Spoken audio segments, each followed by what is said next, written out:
Assalamualaikum warahmatullahi wabarakatuh. Kembali lagi bersama Alteza Channel. Untuk kisah kali ini masih melanjutkan kisah yang sebelumnya. Sebuah kisah dari tulisannya Tina Astuti. Kisah yang berjudul Penunggu Pohon Sawo.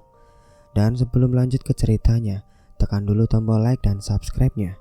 Aktifkan juga notifikasinya agar tidak ketinggalan cerita-cerita lainnya dari channel ini.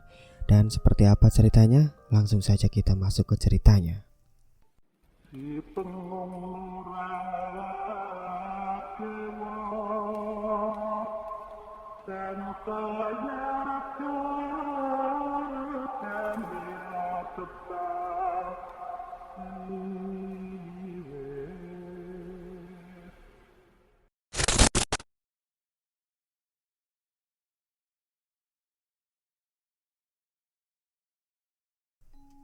Pak, bagaimana sudah bersihkan tanahnya? Tanya Bu Sumi. Sudah Bu, Alhamdulillah. Insya Allah nyari teman dulu nanti sore. Jawab Pak Arwan yang nanti sore akan mencari tukang untuk menemani beliau. Walaupun beliau sendiri bisa saja membangunnya, tapi Bu Sumi ingin secepatnya selesai. Nanti sore Bapak ikut ya. Sekalian ada yang mau dibeli untuk keperluan menjamu orang yang nantinya akan membantu, pinta Bu Sumi. Pak Arwan mengiyakannya tanda setuju dan beliau masuk ke dalam rumah kontrakan. Setelah cukup istirahat sejenak di teras, Pak Arwan memberikan tas rotan tersebut kepada Bu Sumi untuk menaruhnya ke belakang. Di sana tadi pada makan semua ya? Tanya Bu Sumi.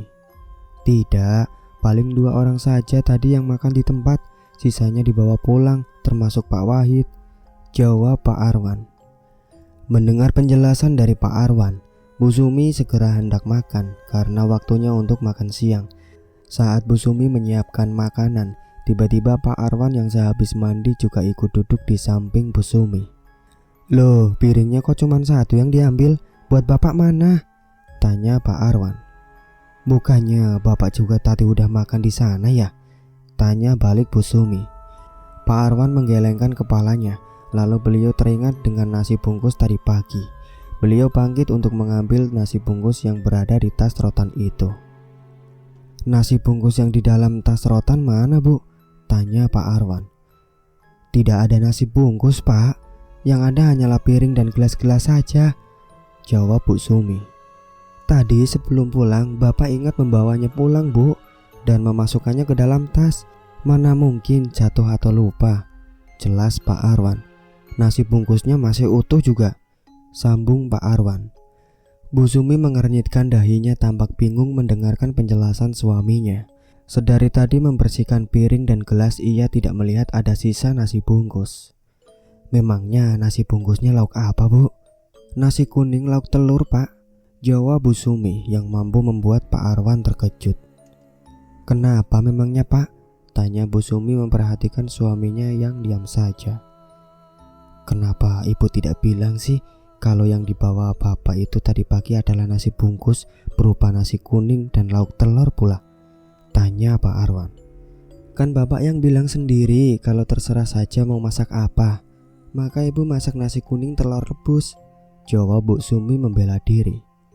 Memangnya kenapa Pak? Sambung Bu Sumi lagi yang merasa tiba-tiba suaminya menjadi khawatir.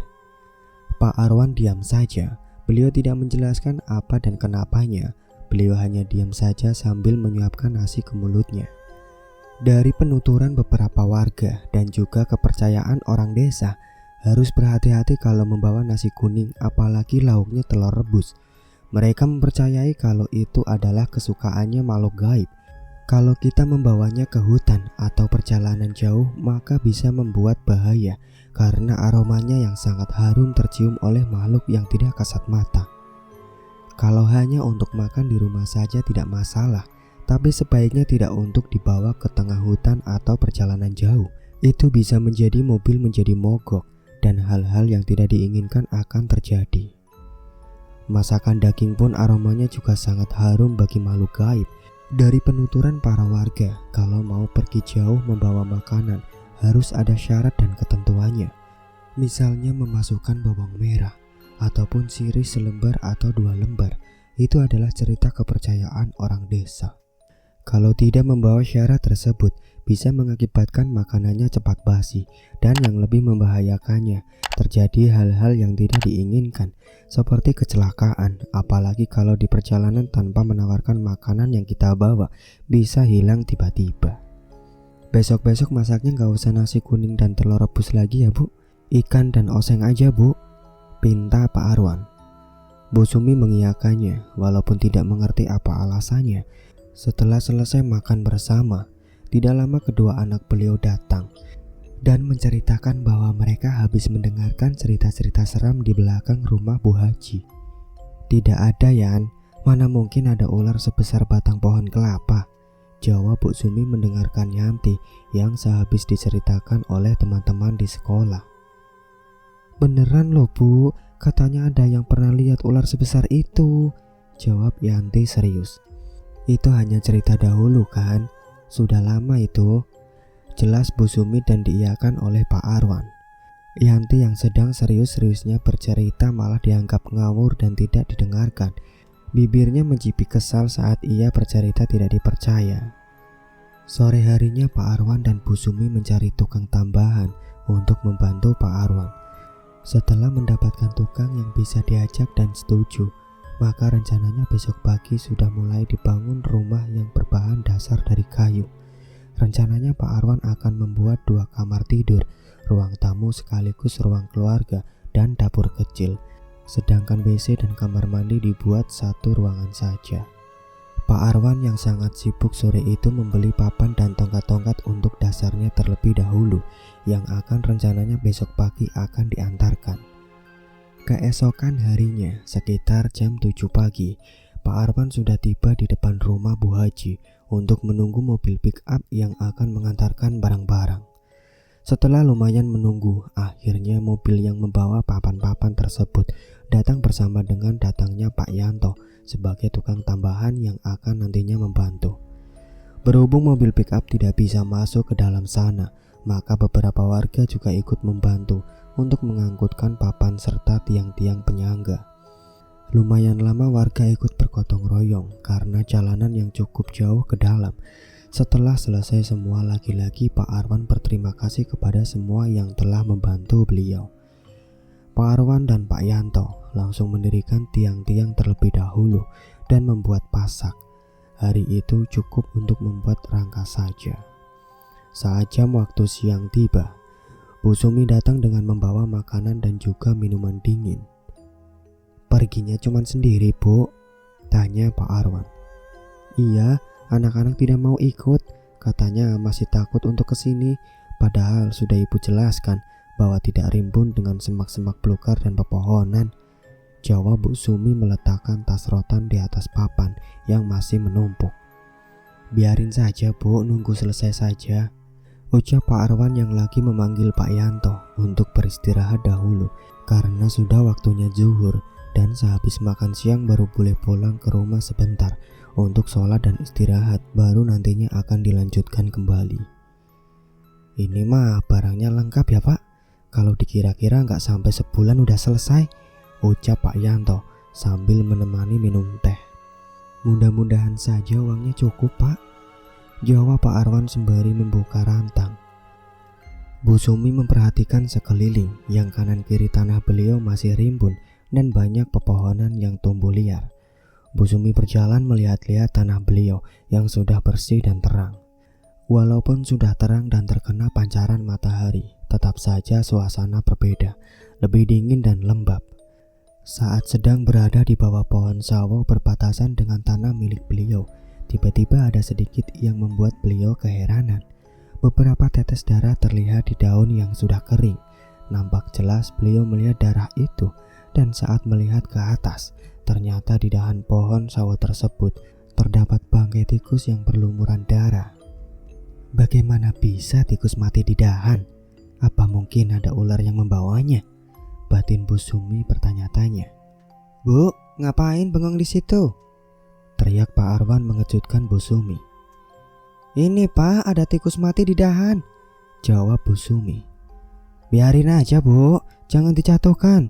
Pohon sawo itu bukan milik kita, jelas Pak Arwan sembari mendatangi Bu Sumi dan ikut memperhatikan tikus tersebut. Bu Sumi dan Pak Arwan mengabaikannya begitu saja. Saat sudah selesai makan-makan, Pak Yanto pamit pulang sembari menaiki sepeda motornya. Pamit dulu ya Pak Arwan, Bu Sumi, mari, ucap Pak Yanto menyalakan mesin motor Supra beliau. Iya Pak, hati-hati, jam 1:30 nanti kita mulai lagi ya, jawab Pak Arwan sembari mengikuti Bu Sumi yang bersiap mau pulang. Sepeninggalannya Pak Yanto, Bu Sumi di jalan terus mengobrol ringan dengan memecah keheningan. Bu Sumi sesekali bercanda dengan Pak Arwan yang sedari tadi menanggapinya pendek.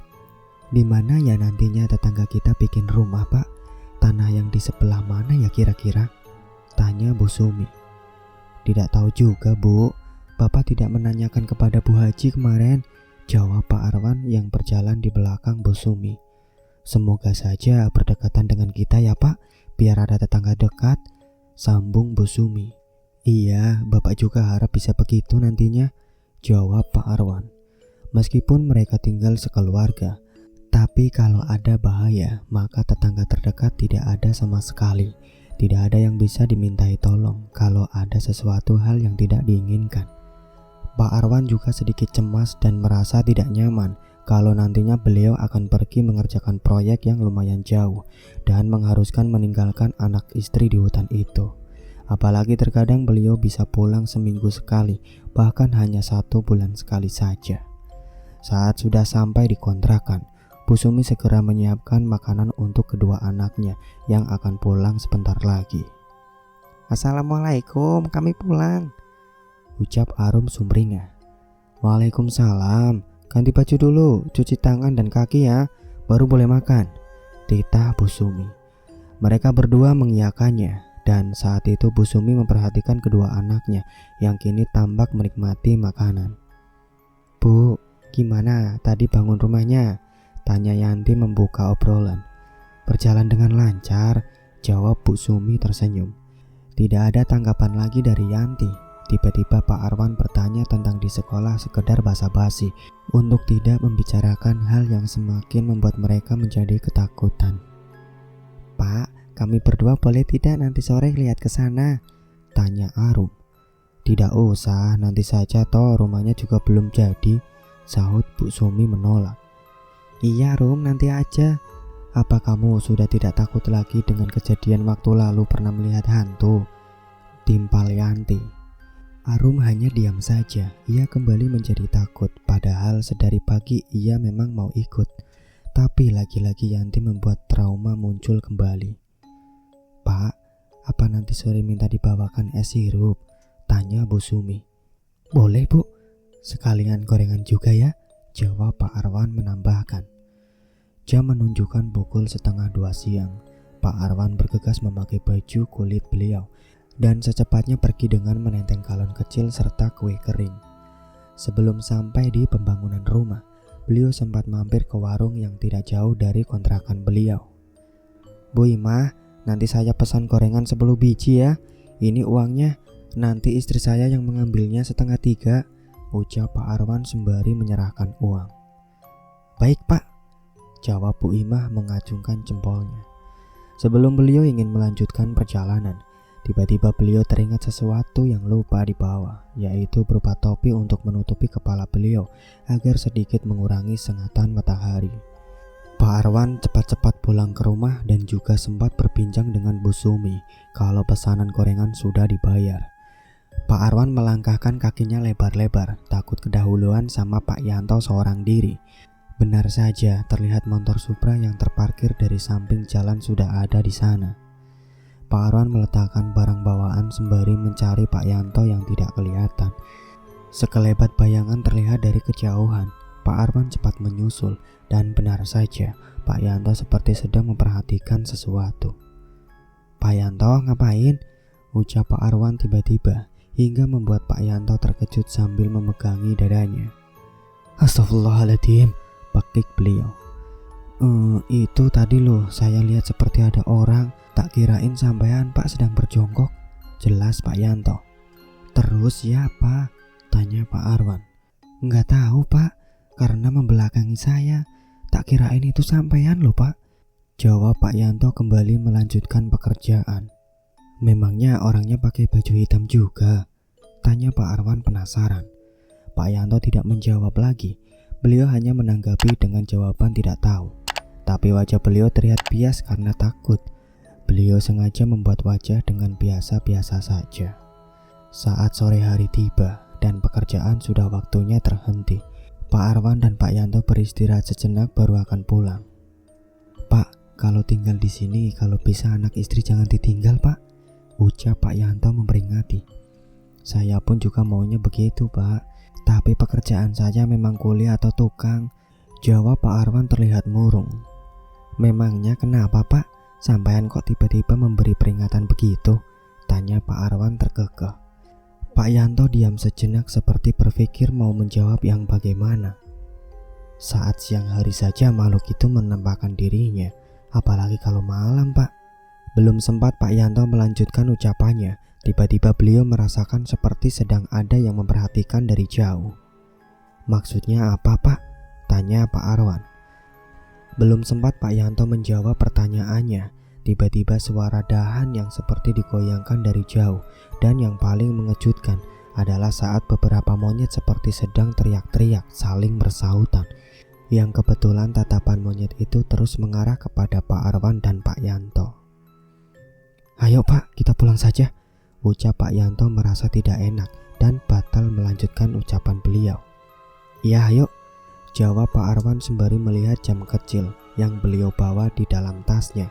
Terlihat jam menunjukkan pukul 5 sore. Pak Arwan ikut berboncengan. Lumayan laju Pak Yanto membawa kendaraannya hingga sudah sampai di depan. Saya turun di sini saja, Pak, ucap Pak Arwan. Saya antar saja ke rumah sekalian, jawab Pak Yanto terus melajukan motornya. Sesampainya di depan rumah, Pak Arwan turun sembari mengucapkan terima kasih dan berjanji besok pagi ia akan lebih cepat datangnya. Besok pagi saya jemput saja ya, Pak, sekalian kita pergi bersama, ucap Pak Yanto. Wah, boleh tuh, jawab Pak Arwan setuju, karena kalau harus berjalan kaki memang lumayan jauh dari kontrakan sampai ke tanah beliau. Pak Arwan masuk ke dalam rumah dan segera mandi. Beliau menyerahkan tas rotan yang digunakan untuk membawa makanan serta minuman. Bu, lagi ngapain? Tanya Pak Arwan. Lagi merebus air, jawab Bu Sumi. Saat setelah maghrib, Yanti dan Arum sesekali tertawa bersama entah apa yang lucu. Terdengar sesekali perbincangan antara kakak beradik itu. Sudah Isya, sholat dulu, lalu tidur, ucap Bu Sumi mengingatkan sang anak. Mereka berdua segera bangkit dan menunaikan sholat, sedangkan Pak Arwan pergi ke musola yang tidak jauh dari rumah. Sehabis sholat Isya, mereka tidak juga mau tidur, malah balik lagi ke tempat duduk asal. Bu Sumi tidak menghiraukannya, beliau langsung menunaikan sholat Isya dahulu, baru akan istirahat di dalam kamar. Selesai sholat, Bu Sumi tetap mendengarkan suara kedua anaknya tertawa cekikikan. Beliau bangkit untuk menghampiri. Kenapa kalian sedari tadi tertawa terus? Tanya Bu Sumi. Ini loh Bu, kami sedang main-main dengan belalang, jawab Arum. Belalang? Dapat dari mana? Tanya Bu Sumi. Enggak tahu juga, tadi sih lihatnya di tas rotan Bapak. Ia menempel di situ, jawab Arum lagi. Jangan ketawa malam-malam, lebih baik langsung tidur saja, titah Bu Sumi. Soalnya lucu Bu, kami pelototin malah melototin balik, jawab Arum terkekeh. Sudah, tidur aja, ucap Bu Sumi merasakan hawa yang tiba-tiba aneh muncul. Tak lama terdengar Pak Arwan memberi salam. Beliau baru saja datang dari musola saat sedang berkumpul di dapur. Pak Arwan merasa heran pada anak istrinya berkumpul di tempat yang sama. Ada apa kalian di sini semua? Tanya Pak Arwan sembari menuangkan air di dalam gelas. Ini loh Pak, ada belalang masuk ke dalam rumah, jawab Bu Sumi. Iya Pak, tadi kami lihat nempel di tas rotan Bapak, sahut Arum. Pak Arwan memperhatikan belalang yang berwarna hijau itu. Beliau teringat bahwa belalang hijau tidak baik masuk ke dalam rumah. Belalang hijau ini tidak baik masuk ke rumah. Dari penuturan orang-orang, belalang begini bisa membuat bahaya. Biasanya digunakan atau dijadikan perantara untuk orang yang ingin mengguna-guna sihir dan parang maya, jelas Pak Arwan. Saat Pak Arwan serius menjelaskan, tiba-tiba belalang yang awalnya membelakangi beliau tiba-tiba berbalik dan persis menatapnya menghadap ke arah Pak Arwan dengan melotot. Nah kan, lihat deh. Sepertinya belalang itu merasa bahwa dirinya yang kini sedang dibicarakan tidak baik. Jelas Pak Arwan sembari ingin memungut belalang tersebut. Belalang hijau itu masih saja melototi Pak Arwan. Andaikan wajah manusia, mungkin seperti tatapan tajam tanda tidak suka. "Sini bapak buang keluar rumah," ucap Pak Arwan sembari memungut belalang yang seperti enggan untuk ditangkap saat Pak Arwan mendekatkan tangannya. Namun belalang itu malah terbang untuk menjauh. Tidak segan Pak Arwan mengejarnya dan ketika langsung tertangkap tidak sengaja memukul dengan benda keras sehingga mati. Padahal Pak Arwan tidak berniat, hanya ingin untuk mengeluarkannya saja. "Yah, mati sepertinya," ucap Pak Arwan langsung membuangnya keluar rumah. Keesokan harinya, Pak Arwan menunggu kedatangan Pak Yanto sembari menenteng tas rotan berisikan teh hangat, air putih, serta aneka kue. Tidak lama menunggu Pak Yanto tiba dengan sepeda motornya. Mereka berdua langsung menuju ke dalam melalui jalan setapak yang basah akibat terguyur hujan. "Tadi malam rumah saya dimasuki belalang hijau yang bunyinya krek, krek gitu Pak," ucap Pak Arwan. "Bukannya itu belalang tidak baik ya Pak?" sambung Pak Arwan kembali bertanya. "Betul itu Pak, langsung dibuang saja," jawab Pak Yanto sembari memulai pekerjaan. Lagi-lagi pagi itu Pak Arwan dan Pak Yanto dibuat terkejut dengan adanya monyet mati yang kemungkinan habis berkelahi. Karena badannya berdarah-darah dan sebagian dagingnya sudah terkoyak dan tercapik-capik. "Ini mah sepertinya ada yang memangsa. Apa mungkin makhluk itu Pak?" terka Pak Arwan. "Saya juga menduga Pak, sepertinya sengaja diletakkan di dekat sini untuk menakut-nakuti," jawab Pak Yanto. Bersamaan dengan datangnya angin yang sepoi-sepoi membuat mereka berdua menutupi hidung akibat mencium aroma busuk yang sangat menyengat. Pak Arwan mengambil bangkai yang mengenaskan itu dan menguburnya. Pak Arwan bergidik ngeri, walaupun sebelumnya beliau tidak pernah bertemu dengan makhluk pemangsa itu, tapi mendengar dari cerita kedua anaknya, mungkin saja itu adalah ulahnya. "Sudah dikubur?" tanya Pak Yanto. "Iya Pak, no sudah selesai. Semoga setelah ini nggak ada bangkai hewan lagi ya Pak. Kan ngeri jika terus-terusan selalu ada," kata Pak Arwan. Mereka berdua sempat terdiam sejenak sambil fokus bekerja. Namun sesekali mereka berbincang untuk mengalihkan rasa sepi. "Pak Arwan, beneran belum pernah melihatnya?"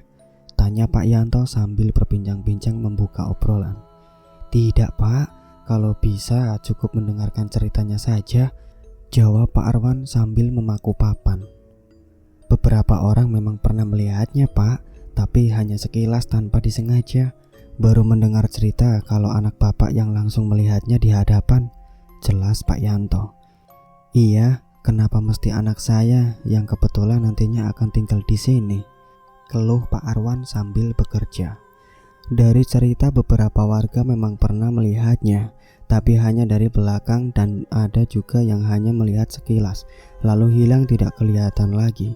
Tidak pernah ada warga yang melihatnya secara langsung atau dengan jarak yang dekat. Dari penuturan warga mulut ke mulut, wajah tidak pernah ada yang lihat dan selalu membelakangi. Dari penampakan badannya memang seperti monyet atau gorila yang besar, tapi tidak pernah ada yang melihat rupanya bagaimana. Maka diwanti-wanti untuk berhati-hati kalau ke sawah melewati hutan ini, untuk berjaga-jaga kalau bertemu gorila. Ada beberapa kesamaan dengan cerita dari kedua anak Pak Arwan, yaitu memiliki badan yang besar dan hitam. Maka beberapa warga mengaitkan ceritanya dengan monyet tersebut. "Memangnya anak sampean pernah bertemu di pohon sawo ini?" tanya Pak Yanto. "Iya Pak, katanya pohon sawo Bu Haji," jawab Pak Arwan menghentikan pekerjaannya sebentar. Sedangkan warga yang pernah melihatnya, penampakan gorila itu juga sama, yaitu katanya di dekat pohon sawo. Tapi jauh masuk ke dalam hutan lagi juga banyak pohon sawo. Entah di mana yang pastinya mereka pernah melihatnya. Tapi dari keterangan Pak Yanto, setelah tersebarnya cerita bahwa adanya gorila di hutan, maka dahulu sempat para warga laki-laki bergotong royong untuk menangkapnya. Mereka pun sempat takut dan khawatir kalau yang katanya gorila itu bisa membahayakan warga. Tapi terbukti hingga saat ini tidak ada terjadi kehilangan secara tiba-tiba, apalagi yang tewas di sini. Tenang saja Pak, mungkin makanya cuman sesama hewan saja, ucap Pak Yanto menenangkan. Iya Pak, tapi kata cerita anak saya makhluk itu mau menarik anak saya, jelas Pak Arwan sambil bekerja. Entahlah, atau mungkin makhluk yang ditemui anak sampean berbeda dengan gorila yang dimaksud warga. Apa jangan-jangan ada keduanya di hutan ini, ucap Pak Yanto yang bergidik ngeri bersama dengan Pak Arwan. Jangan nakut-nakutin Pak, jawab Pak Arwan terkekeh. Bukannya nakutin Pak, tapi harus tetap waspada. Apalagi bisa dikatakan di belakang sini sudah termasuk hutan dan juga jarang terjamah oleh warga kecuali mau ke sawah.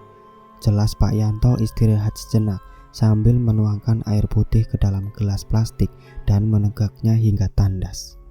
Orang-orang yang pernah melihat gorila itu apa sudah lama kejadiannya? Tanya Pak Arwan yang juga ikut duduk di samping Pak Yanto. Lumayan lama, kira-kira sudah 10 tahun yang lalu, tapi ceritanya sampai saat ini masih rame.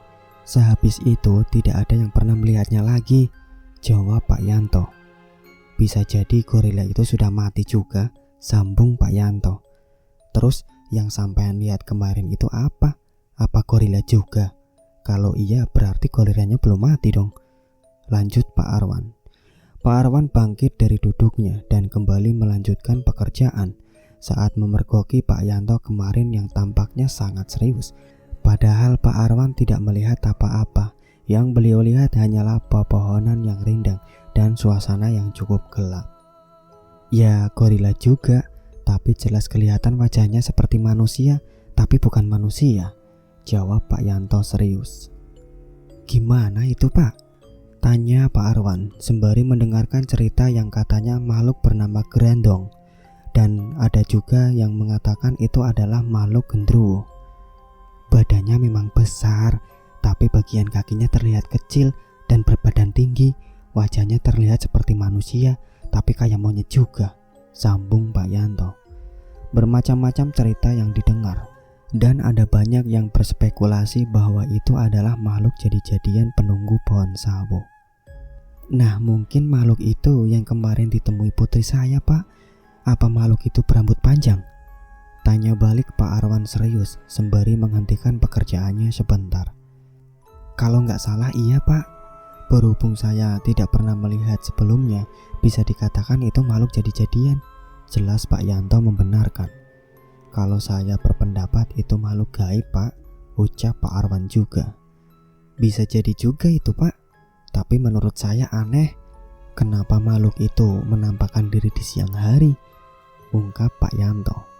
Saat sedang fokus bekerja, Pak Arwan menatap ke sekeliling. Ia merasa memang seperti ada merasakan yang ikut mendengarkan pembicaraannya dengan Pak Yanto saat ini. Tiba-tiba saja bulu kuduknya merinding dan sesekali mengusap pergelangan tangan, sedangkan Pak Yanto seperti kelihatan biasa saja. Suasana seakan berubah menjadi hawa mistis, padahal mereka bekerja di siang bolong. Matahari pun sedang terik, tapi entah kenapa tiba-tiba rasa dingin menyergap begitu saja. Dirasa mereka sudah merasakan hawa tidak enak, maka Pak Yanto berinisiatif untuk mengalihkan pembicaraan. Sampean kemarin beli tanah ini dengan harga berapa Pak? Tanya Pak Yanto kembali melanjutkan pekerjaan yang terlalu asik bercerita. Murah Pak, katanya Bu Haji sedang perlu uang, makanya ingin dijual dengan harga yang murah. Kebetulan istri saya yang kepengen banget punya rumah, dan alhamdulillah uangnya cukup, jelas Pak Arwan tersenyum. Saking bahagianya beliau mampu membangun rumah untuk keluarga kecilnya. Selain saya juga ada yang membeli, tapi tidak tahu siapa orangnya dan di mana tanahnya. Yang Bu Haji katakan nanti kami tidak tinggal sendirian di sini, lanjut beliau. Syukur alhamdulillah kalau nantinya punya tetangga Pak, jawab Pak Yanto merasa lega. Ya mudah-mudahan saja orangnya lekas juga membangun rumah di sini agar kami ada tetangga, sambung Pak Arwan. Tidak lama Bu Sumi datang dengan membawa rantang dan juga tambahan air. Beliau berjalan mendekati Pak Arwan dan juga Pak Yanto. Jam makan siang pun sudah saatnya. Bu Sumi menyiapkan makanan dan duduk di atas papan yang disusun rapi. Pak Yanto memang mendapatkan jatah makan siang. Setelahnya beliau pulang ke rumah dan nanti balik bekerja lagi. Saya pamit pulang dulu ya, ucap Pak Yanto menghidupkan motornya. Iya mari Pak, silakan, jawab Pak Arwan tersenyum ramah pada teman kerjanya. Hanya ada Pak Arwan dan Bu Sumi yang nampak asik berbincang sambil sesekali melihat hasil kerja hari ini. Anak-anak sudah pulang sekolah Bu? Tanya Pak Arwan menghampiri sang istri. Belum Pak, mungkin sebentar lagi juga pulang, jawab Bu Sumi sembari bergemas memasukkan piring dalam tas rotanya. Pak, rencananya rumah kita nanti mau hadap kemana ya? Tanya Bu Sumi. Ya Bu, hadap ke sana, jawab Pak Arwan sembari menunjukkan jalan setapak yang kecil. Jarak ke rumah nantinya lumayan jauh dengan jalan setapak. Di depan rumah beliau masih cukup luas tanah milik Bu Haji yang nantinya kalau ada rezekinya pasti akan beliau beli lagi dengan menambahkan sedikit demi sedikit. Kita pulang yuk Pak, ucap Bu Sumi sembari berjalan menuju jalan setapak. Oke teman-teman, kita cukupkan dulu ceritanya. Nantikan kisah di video berikutnya. Agar tidak ketinggalan, klik tombol subscribe di channel ini dan nyalakan notifikasinya. Akhir kata, wassalamualaikum warahmatullahi wabarakatuh.